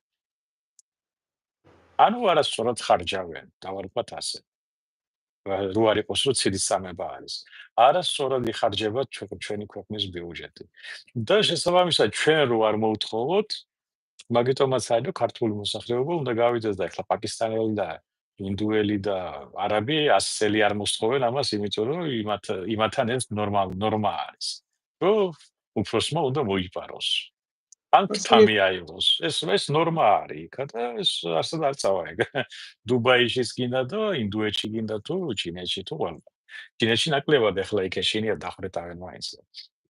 აქ დანარჩენებში არა, მაგიტომ ეს არ უნდათ რომ საქართველოს ვინმე მკითხვა დაუსვა. საიდან ეს სახლი? საიდან ის მანქანა? საიდან ის 25,000-იანი ევროიანი ის რო არის ხელჩანთა? ან კიდე 50,000-იანი საათი. შეიძლება გლეხმა დაინახოს და ეხლა ვერც გაიგოს რა საათი არის. მაგრამ ეს ვინ სპეციალისტია, აბა გაადიდეთ და დახედეთ და მე შეადარეთ Amazon-ზე რამდენად იყიდება ან იმაში ინტერნეტებში, ხო? და ეს კოლექციონერებს ვაკეთებენ და ტანის ამოსი რო არ უნდა ქონდეს კოსტუმი ჩაცმული, თქვა არმანის უნდა იყოს, კიდე თუ არა და ერთმანეთს რო ეჯიბრებიან. ანუ საქართველოში ბოლო 20 წლის მანძილზე ჩამოყალიბდა კასტა, ასე თქვა. ხელშეუხებელთა კასტა, რომელსაც აქვს სახლები, თავისი აგარაკები შემოღობილი, დაცული და იქ რო ასე თქვა ჩიტი ვერ შეფრინდება. და არის კიდე დანარჩენი მომსახურე პერსონალი და აი ვიღაც ემიგრანტები იქიდან საფრანგეთიდან და იმიდან რომელიც დაკავებული არიან რაღაცა შავი სამუშაოთი მე რა უნდა გამისწოროს აქა და რა უნდა მასწავლოს გამიგეთ აი ესეთი მიდგომა არის მის მოსახლეობასთან დღეს საქართველოს ხელისუფლების მხრიდან და მაგიტომაც ვართ ამ დღეში სხვათა შორის მე მაგ გარყვნილი ამერიკა მაგენი თვალი დაუდგა მაგ ამერიკას მეც გაუცებული დაურჩი რა პირველ როდესაც მე ვიყავი აქ პირველი წლების ემიგრანტი პროპაგანდა მაინც მუშაობს რა ადამიანზე რომელიც არ იცნობს გარე სამყაროს და მესმოდა სულ რა თქმა უნდა მესმოდა გარყვნილება უბედურება ასე მე გაუცებული დაურჩი რა დონის მორწმუნეა მოსახლეობა აქ საკუთარი მრწამსის და როგორი დონის მართალი იყო ხალხური განმარტება ურწმუნო კაცი არისო საშიში და ცოდვაო თუ არა მორწმუნესო კიდე ეშველებაო მე შეხება მაგ ამ საზოგადოებასთან მე ძალიან ბევრი მეგობარი მყავს და არაერთხელ ყოფილა შემთხვევა რომ დაუპატიჟები ვართ კიდევაც თუნდაც მესა იქნება მათი და მქონია შემთხვევა მე სულ ვარ კიდევაც მე ყოველთვის სადაც არ უნდა ვიყო ყოველთვის ყველგან მართლმადიდებელი ვიქნები მაგრამ პატივს ვცემ მე სხვის რელიგიას და სარწმუნოებას და იცით რა არის უნდა აღვნიშნო ეს აუცილებლად უნდა აღვნიშნო რომ სადაც მივსულვარ მე როგორც მართლმადიდებელი ქრისტიანი, არავის ჩემთვის მართლმადიდებელი ქრისტიანობა არ წაურთმევია რა. პირიქით სიყვარულით და პატივისცემით აღუნიშნიათ, რომ მე იმ წუთას იქ ვიმყოფებოდი როგორც მართლმადიდებელი ქრისტიანი. გესმით? და მე ამ ხელა სიყვარულს მე ვერ უყურებ საპატრიარქოს დამოკიდებულებაში და იცით რა არის კიდე რა დამინახია? გამოწვევა მათში ქრისტეს მორალის მიხედვით, რომ დაეხმარონ მრევლს საქართველოს საპატრიარქო შექმნის დღიდან სულ ითხოვს მრევლის მიერ დახმარებას ამ ყანდურების მიმართ. მე ეს დავინახე პირველ რიგში, რაც დავინახე, ეს ქრისტიანული მორალის თანახმად რა მძიმედ დამრჩა სამწუხაროდ გულში და დანარჩენი ახლა რო უყურებ პრეისტორიას უფრო მე-18 საუკუნის აქეთ თუნდაც აგერ ილია ჭავჭავაძე წერდა რომ იმ ეპოქაში რო დავით აღმაშენებლისო დროსო რო ცოდნოდათო ჩვენი ეპოქის საქართველოსიო რა ხდებაო როგორ უყურებსო ქრისტიანიო მუსულმანსო ან სხვა რელიგიის ადამიანსო ალბათო შერცხვებოდათ რომ ქართველები არიან ამასაც წერს ილია ჭავჭავაძე გესმით იმ დავით აღმაშენებელზე და იმ დავით აღმაშენებლის ეპოქაზე რომელმაც თბილისის დაბრუნების შემდეგ ქართველს აუკრძალა ბორის ყოლა თუ რა თქმა უნდა მის უბანში მუსულმანი ცხოვრობდა და ჩვენ ქართველ ერს გვესწავლებოდა ტოლერანტობა, ურთიერთრელიგიური პატივისცემა, მრავალეთნიკურ გარემოში ცხოვრება, თუ რა, როგორ განვითარდებოდით, როგორ შევქმნიდით ოქროს ხანას, როგორ გავნაყოფიერდებოდით ისე როგორც ერი და სახელმწიფო იმ ბნელს შუა საუკუნეებში, რომ ჩვენ არ გვქონოდა სხვა ერებთან და სხვა კულტურებთან თანაცხოვრების კულტურა და გაგება და სოფლმხედველობა. სამწუხაროდ ის შემდეგ აქეთ ან წაგვართვეს, ან შთანერგეს ჩვენში არასწორი ცნება თანაარსებობისა, რამაც მერე მიგვიყვანა და მივყავართ ამ მდგომარეობამდე. და შემდეგ სხვა ერებიდან და სხვა კულტურიდან ჩვენ გვიკვირსო, თითქოს ჩვენ ეს არასოდეს არ გვქონია. ეს არის რეალობა. ეს ქონია და ჩვენ ვართ იგივე საბჭოთა, ასე ვთქვათ, კავშირიდან გამოსული ხალხი.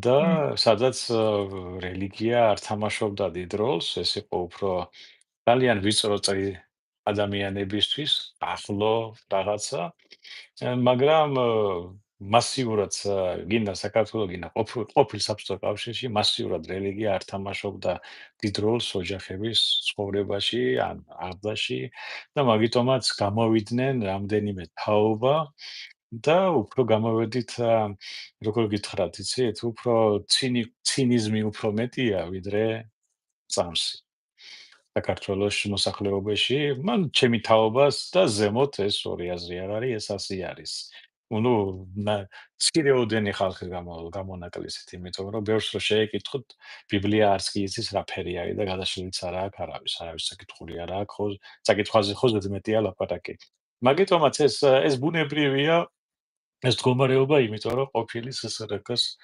ქვეყანა ვიყავით ჩვენ მანამდე ჩვენი ეკლესია მე ახლა არ ვამბობ რუსეთის იმპერიის დროს რა კატაკლიზმები ხდებოდა მაგრამ ეკლესიას ჩართული იყო ტყვეთა მე ვამბობ სანამ რუსეთის იმპერია მოვიდოდა ეკლესია პირადად იყო ჩართული ტყვეთა ვაჭრობაში პირდაპირ ყველაფერში რაც კი ხდებოდა იმ ხანაში ყველაფერში მონაწილეობდა ყველგან იყო ჩართული და ეს იყო ეკლესია იყო ბიზნესი მაშინ ერთეულების გამონაკლისით. ბუდიში ყველა ეპოქას ჰქონდა თავისი სიმძიმე, თუნდაც აქ რაც ხდებოდა ბალთაზარ კოზა აქ ამ სიტუაციაზე დაიწერა თუნდაც კათოლიკურ სამყაროზე და პრობლემა რაში მდგომარეობს, იცი? პრობლემა მდგომარეობს იმაში, რომ ევროპულმა საზოგადოებამ შეძლო გამიჯუნა ფანატიზმის და რელიგიის და ჩვენ ვერ შევძელით ეს. ჩვენთან ფანატიზმი არ არის, მაგრამ დავით, საერთოდ. მე გეტყვით, მე მაგას აქვია ცინიზმი. დღეს ყვირას სწავლა ეკლესიაში სანთელს დაანთობს და ის არის და მეორე დღეს შეუდგება ყველაფერი, რაც ქვია ეკლესიას და ქრისტიანობას ეწინააღმდეგო იმის განხორციელებას. ლანძღვა გინება, ცილის წამება, ყველაფერი რაც კი შეიძლება 10 მცნება რო აიღოთ, მგონი 1-2-ის გამონაკლისით ყველაფერი ირღვევა. და მე ისევ წავა სანთელს დაანთებენ, ესე არის, მაგას აქვია ცინიზმი, მეტი არაფერი. უბრალოდ რა არის, მე ვარ წინააღმდეგი ყოველთვის ყველანაირი არაპოლიტიკური ბერკეტის პოლიტიკურ ბერკეტად გამოყენებისთვის და როდესაც უყურებ ახლა დღეს რაც ხდება არ მინდა ჩავერიო ამათ იმაში და მაგრამ აბა როგორ შეიძლება ეს როდესაც ერთ-ერთი ყველაზე უმნიშვნელოვანესი ღერძი დღევანდელი ქართული ოცნების არის ეკლესიის გამოყენება პოლიტიკურ ველზე. ეს ძალიან მიუღებელია ზოგადად, მაგრამ და რო უყურებ, იცით, როგორი გარჩევები აქვს ეს მონაზონი იქ ჩვეულებრივ აი ყანდურის როლებში შესული არქიპოსეთურები ქრისტეს და მის ჯვარს და მის მორალს დღეში ყიდიან, იუდას არ გაუღებია ქრისტე ისე ძვირად და ისეთი წარმატებით, როგორც დღევანდელმა საპატრიარქომ ქრისტე გაყიდა. ამას ვაცხადებ დიდი გულის ტკივილით და პირდაპირ ვამბობ, რომ დღევანდელ საპატრიარქოსთან საერთოდ მიჯნავ ქრისტიანობას, მართლმადიდებლობას და ქართველ ერს. მე არ მინახია, რომ ვინმეს ყოფნოდა ვაჟკაცობა გამოსულიყო და ეთქვა, რომ მთელი ეს უბედურება განწირულია ერთ დიდ უბედურებაზე და ერი დაიღუპება და ბიჭო, თუ იმიდან იღებენ მაგალითს, ბერითებდორიდან აიღონ ეს მაგალითი, როგორ შეეწირათ საკუთარი ერისკენ მიღებას, ხო? როგორ შეეწირა საკუთარი თავი. ვინ დაუშალა ბატონო გოჩა ამათ თავგანწირვა? მე ვფიქრობ, დავით, ეს პრობლემა ისევ რაში არის, გეტყვით რაში არის. პირველ რიგში ეს ეკლესიის ბრალი არ არის, ეს არის სახელმწიფოს ბრალი, რომელიც ეკლესიაში ერევა თავიდან თავისი ძალებით, რომლებიც ადრე იყო, თქვათ, უშიშროებაში მეხუთე სამმართველო მაგით დაკავებული, რომელსაც ერქვა იდეოლოგიური, ასე თქვათ, მიმართულება ჰქონდა აღებული და რელიგიებს კურირებდა. ფაქტიურად ყველა ადამიანი, ვინც კი მღვდელსახური იყო, ყველა გატარებული იყო, ასე ვთქვათ, მაშინდელი ძველი კგბ-ს, ასე ვთქვათ, პრიზმის ქვეშ. მაგრამ ეს ბერკეტი რო რჩება მოსახლეობაზე კონტროლის, ინფორმაციის ამოღების და ასე შემდეგ, ეს ამის, ასე ვთქვათ, როგორ გითხრათ, მიდრეკილება ხელისუფლებას, რომ ასე რუსულად არის სიტყვა საბლაზნ, ანუ მოთაფლვა, ანუ ხო, აი ძალიან უჭირთ ხელიდან გაშვება და მაგიტომაც არის, რომ ეკლესიას აფინანსებს ასევე სახელმწიფო, რომელიც არ უნდა იყოს ასე. მე ვფიქრობ, ეკლესიას უნდა აფინანსებდეს მრევლი, საკუთარი მრევლი. სახელმწიფო მხოლოდ და მხოლოდ უნდა აფინანსებდეს კულტურისა და ძეგლთა დაცვის მიმართულებით, რომ ჩვენი ისტორიული ეკლესიები იყვნენ იმ შეინარჩუნონ ის ფორმა, რაც ჩვენი ქვეყნის ისტორიას ხაზს გაუსმევს. დანარჩენი უკვე მრევლმა გადაწყვიტოს თავის მოდელს, რამდენი გადაუხადოს და რამდენი ისაქნას, რამდენი შესწიროს და ასე შემდეგ და ეს არ უნდა იყოს სახელმწიფო დოტაციაზე. ჯობია ეგ ფული გადაანაწილოს სკოლა-ინტერნატებზე. და იქ ბავშვები აღგარდონ ნორმალურ გარემოში და არა ესეთ ველურ გარემოში, როგორც ახლა იზრდებიან უპატრონო ბავშვები. ვინმე საერთოდ მოუკითხიათ, რა ხდება სკოლა-ინტერნატებში საქართველოში. ეს მოგოს გადახვევა გავაკეთე. და სამწუხაროდ ესე იყო ყოველთვის ასე მოქმედებს სახელმწიფო. სახელმწიფოს ჩვენ ბატონო დავით, საქართველო კი არის დამოუკიდებელი 35 წელი, მაგრამ საბჭოთა საქართველოს მენტალიტეტიდან სახელმწიფო ვერ გამოვიდა. ისევ არის პოლიციული, ისევ არის პროკურატურა უნდა იყოს იქ ამთავარი, ისევ ის არის, რა ქვია, რაღაცა გადაწყვეტილებებს იღებენ, მაგალითად ელემენტარულად დავიღოთ. აღარ მახსოვს ბათუმელი ჯარისკაცი რომ მოკლეს ახალაიევმა, რა ერქვა იმას. შავაძე როინი. ხო, როინ შავაძე, ხო? მაგის გადაწყვეტილება როგორ უნდა მიიღო ვიღაცა სამართლის უფროს იმაზე და ხმასაც არავინ არ იღებს. ეხლა შავაძე როს ხონებული მართლა განსწროს ჩემი ქვეშემდომი ყოფილიყო. გინდა დანაშაულში მშვიდებული. მე მაგის უფლებას როგორ მივცემდი ვიღაც პოლიციის გამყოფილებას, რომ ეგ გაეკეთებინა. იმ პოლიციის გამყოფილებას იმ ომის დროს დავხრეტავდი ადგილს. ადგილზე დაიფრიტებოდნენ ეგრევე, ომის დროს. და ეგრე როგორ შეიძლება გაუკეთოს შემდეგ. ანუ პოლიციური მენტალიტეტის სახელმწიფო არის. და ეგ არ არის პოლიციური, ეს არის კრიმინალური მენტალიტეტის მატარებელი სახელმწიფო. ბატონო გოჩა, აბსოლუტურად გეთანხმებით. თქვენ მე მინდოდა რომ ეს ლაივ ეთერი უკვე დამესრულებია, მაგრამ ჩვენ დიდი ხანი არ გქონია კომუნიკაცია ერთმანეთთან და საზოგადოებასთან ასე ფართოდ არ გვიმსჯელია ამ თემას და ძალიან გთხოვთ, ჩემი თხოვნა იქნება პატარა დრო დაგვითმოთ კიდე და აუცილებლად შევეხოთ წულუკიანის ეგრეთ წოდებულ კომისიას. ძალიან მნიშვნელოვანია დღეს ამ სიტყვის თქმა, იმიტომ რომ რა არის იცით, რუსებს ერთი გამოთქმა აქვთ. ბევრს მოსწონს, ბევრს არ მოსწონს, მაგრამ გამოთქმები ხანდახან ძალიან სერიოზული აქვს და არა მარტო კულტურაც აქვთ. რუსული კულტურა, რუსული ლიტერატურა, რუსული ფილოსოფია და ფსიქოლოგია ეს არ არის ხელწამოსაკრავი და ესეთი ნათქვამი აქვს რა, სამ танцуем, сам поем, сам билеты продаем. კი არის. ვადიეთ, მაგრამ აი წულუკიანის კომისიას მე მეც ვერაფერს ვერ დავარქმევ. რაც უნდათ გაასაჯაროეს, რაც არ უნდათ დაჭრეს, რაც არ უნდათ ამოჭრეს, ვინც არ უნდათ დაიჭირეს, ვინც არ უნდათ დაატყვევეს, ვინც არ უნდა ამოკენძეს, გადაკენძეს, ომი გამოიძიეს, ომის დამნაშავეები პარტიაში უზით და ახლა თურმე დასკვნას წერენ. გესმით და მე გარის მე გეტყვით ბაზარს. აი გეტყვით მაგის ახლა ვუყურებდი და კომისიის წევრები შეამოწმეთ ვისი მოქალაქეები არიან საერთოდ. მე მანდიდან დაიწყეთ. მე აიღეთ და ეს ყველაფერი არის მე ახლა დავარქი მაგას მე ახლა შეურაცხყოფას არ ვაკენებ არავის, მაგრამ ეს არის წულუკიანის მასკის შოუ დავარქვი, ძველი გახსოვთ 90-იან წლებში იყო ასეთი ოდესელი იუმორისტული ვიდეო გადაცა მასკის შოუ ასე ვთქვათ და ხო და ესეთი აი კლოუნების ეს არის რა ქვია მაგათ როგორ უნდა გამოიძიონ ომი, როცა ერთი დღე ჯარში არ უმსახურიათ თვითონ. ქართულ ჯარში არ უმსახურიათ. ზოგიერთმა შეიძლება იმსახურა ახლა საბჭოთა დროს სადმე რა ქვია სამშენებლო ბატალიონში, მაგრამ რეალურად მათ არაფერ წარმოდგენას არ აქვს, როგორ უნდა გამოვიძიონ მე სამედიცინო საკითხები. ან როგორ უნდა გამოიძიოს ექიმმა ასტრონომიული რაღაცა მოვლენები იმაში galaktikაში თქვა სიტყვაზე თუ ასტრონომია არ არის, ხო? ნუ აი ესეთი შეუსაბამობა, აი პირდაპირ ეს არის ადამიანები არაპროფესიონალები არიან. მე მაგიტომ ამბობდი თავიდანვე რომ უნდა შეიქმნას სამხედრო ტრიბუნალი. სამხედრო ტრიბუნალი, რომელიც გამოიძიებს დეტალურად დაწყებული რიგითი ჯარისკაციდან დამთავრებული პრეზიდენტამდე ყველა მოქმედებას.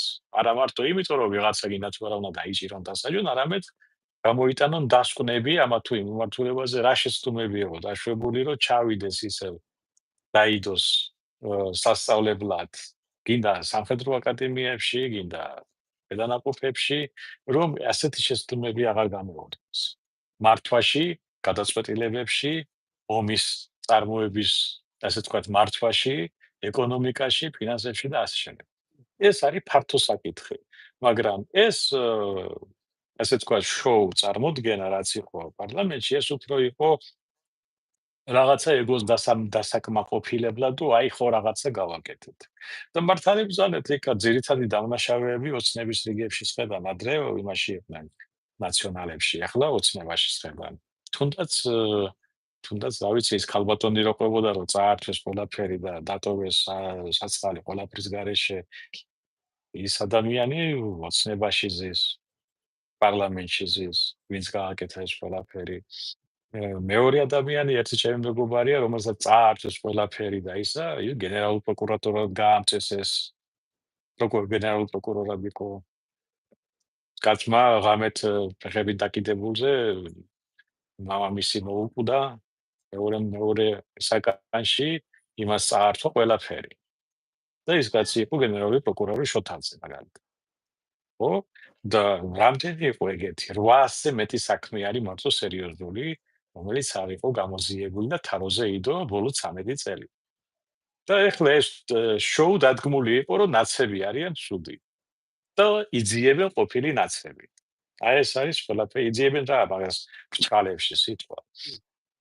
ნუ რაც დიახ მადლობა თქვენი შეფასებისთვის მე გთხოვთ რომ რაღაცა უახლოეს კვირაში ორ კვირაში ასე დაახლოებით ჩვენ კონკრეტულად შევისწავლოთ ეს საკითხი წულუკიანის და მისი ტრიბუნალშიცების თემა და კონტრმტკიცებულებებით, აი განვიხილოთ ის, რომ საზოგადოების ფართო მასებმა იცოდნენ რა დონის აბსურდთან აქვს საქმე.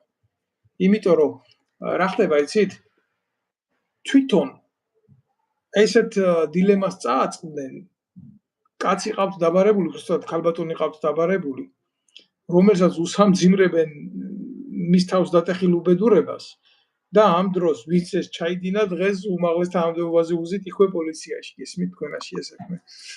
ამ და სხვა დეტალები ეს დავამატებ მე, რომ აი მე ახლა შორს არ წავარ პირდაპირ ჩვენს საკითხებს ამ ხელმოსაზღვაო ძალების საკითხზე. როგორ მოხდა გაუქმება, რა უძღოდა წინ, რამხელა უკანონობა მოხდა და პლუს ამასთან ერთად როგორ აღმოჩნდა ამ საქმეებში დაახლოებით 20-მდე თუ მეტი არა საიდუმლო მასალები, არასაიდუმლო საქმეში საჯაროდ წესრაზმერების სიების ჩათვლით და მათი მისამართების ჩათვლით, რომლებსაც რაღაცა დაემართათ. და ამაზე პასუხი არ არის. ეს შეტყობინება პირადად მე გაუგზავნე ბობახიძეს მაგალითად. რომ გამოიძიო. და ასევე რამდენიც ვიცი, იქ თბილისშივე გადაუგზავნეს ქალბატონი წულუკიანის კომისიასაც, მაგრამ ხმაი ხელს არავინ არ კიდევს, იმიტომ რომ თავის თავს ვერ დაიჭერა. ზუსტად გეუბნები ამ და სხვა საკითხებთან დაკავშირებით მე მინდა რომ თქვენთან დეტალურად გავიაროთ ეს თემები, იმიტომ იქ შინდის სისტემასთან დაკავშირებით კიდე გაასაიდუმლოეს ძალიან მნიშვნელოვანი ჩვენებები იმ ჯარისკაცის, რომელიც დღეს გადარჩენილია და სხვადასხვა შორის აქ პარიზში მკურნალობს. ხო და არის ისეთი საკითხები, რომ აი ამ ყველაფერს ჭირდება უფრო რეალური მიმოხილვა. ჩვენ დროში შეზღუდული ვართ, იმიტომ რომ ჩემ თავარი ამოცანა არის ის დღეს რაც ჩვენ ვილაპარაკეთ ფართო მასებამდე მივიდეს. და გაიგოს და როდესაც ეთერი ცდება საათს და მეც საზოგადოების მართლმადიდებლობას უჭირს ამის მოსმენა, უფრო სწორად რა არის, ბევრს უნდა ამის მოსმენა, მაგრამ დრო და საშუალება არ აქვს. ამიტომ მომგებიანი იქნება თუ ჩვენ ამ საუბარს სხვადასხვა თავებად ჩავწერთ და მივაწოდებთ საზოგადოებას. ამიტომ კი ბატონო. კარგით ბატონო დავით. უბრალოდ ბატონო გოჩა მე ვიტყოდი რომ რაც ხდება წულუკიანის კომისიის ჩათვლით, ეს არის საქართველოს უახლოეს ისტორიაში კლასიკური ხალატის რატიფიცირების, გაправების და პოლიტიკურ ბერკეტად გამოყენების მცდელობა, რაც მხოლოდ და მხოლოდ აზიანებს ქართველ ერს და არა რომელიმე პოლიტიკურ მოძრაობას ან პარტიას. ბატონო გოჩა, მადლობას გიხდით თქვენ დღევანდელი ეთერისთვის, დათმობილი თქვენი დროისთვის, თქვენი გასჯებისთვის, ჩვენი სუბიექტიური შეხედულებებისთვის და ჩვენი მაყურებელი გადაცდა უკვე ამ სოციალურ ქსელში 35,000 გამომწერს და ყველას ვთხოვ რომ გამოიწეროს, შემოგვიერთდეს და მხარი დაუჭიროს საკუთარი სმენით ამ რეალობას, რომელსაც ჩვენ აქედან ვაშუქებთ. დიდი მადლობა ბატონო დავით, დიდი მადლობა და იმედია რომ მშვიდობა იქნება, ჩვენ რაც დავგეგმოთ ყველაფერი შესრულდება, ქვეყანა განვითარდება, წინწავა. კარგი რაც მოხდება, ჩვენ გაგვიხარდება რა თქმა უნდა, შეუძლია მას ვინ გააკეთა. ჩვენ ვებრძვით არა პერსონებს, არამედ არაპოლიტიკურ პარტიებს, არამედ ნეგატივს, რომელიც შეიძლება იყოს პოლიტიკური პარტიის, პერსონის, ან რომელიმე ეგრეთ წოდებული სახელმწიფო მოღვაწის საქციელში ან საუბარში ან დესტრუქციულ ქმედებაში. მე კონკრეტულად ჩასაფრება შეიძლება მოუწყო მტერს და საკუთარ სამშობლოს როგორ უნდა ჩაუსაფრთხო. ნეგატივს ჩასაფრება არ უნდა, ნეგატივი უნდა გაანეიტრალო. აი ამას დიდი მადლობა. კარგად გზანდებოდეთ. ჩვენ ვისურვებთ მშვიდობას, კარგად ყოფნას და ჯანმრთელობას, რაც მთავარია დღეს ალბათ ჩვენ დროში და ჩვენს სოციალურ. გაიხარეთ, დიდი მადლობა. თქვენს კარგად გზანდებოდეთ.